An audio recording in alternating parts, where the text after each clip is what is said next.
আসসালামু আলাইকুম। স্পুনফুল স্টোরিজে আপনাদেরকে স্বাগতম জানাই। আশা করি সবাই ভালো আছেন। আজ আমি আপনাদের সাথে শেয়ার করব একটি মজাদার শুটকি ভুনা রেসিপি।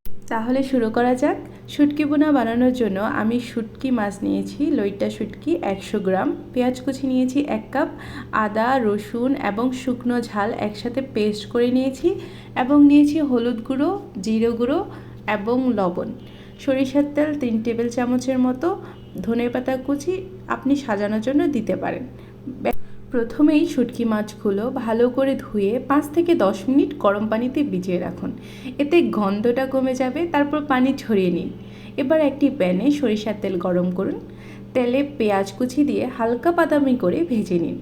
পেঁয়াজ ভাজা হয়ে গেলে শুটকি মাছ দিয়ে ভালো করে 2 থেকে 3 মিনিটের মতো ভেজে নিব। এরপর পেস্ট করে রাখা মশলা দিয়ে দেব। এখানে হলুদ গুঁড়ো আর জিরা গুঁড়ো দিয়ে ভালো করে নেড়ে চেড়ে দেব। প্রয়োজন অনুযায়ী পানি দিয়ে দিব এবং লবণ দিয়ে ঢেকে 5 থেকে 7 মিনিটের মতো রান্না করব।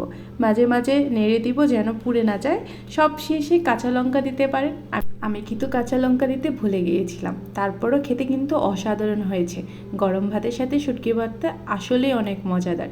বাসায় কিন্তু একবার ট্রাই করে দেখবেন আর কমেন্টে জানাবেন কেমন হয়েছে। যদি রেসিপিটি ভালো লেগে থাকে তাহলে লাইক দিন, শেয়ার করুন এবং আমাদের চ্যানেলটি সাবস্ক্রাইব করতে ভুলবেন না।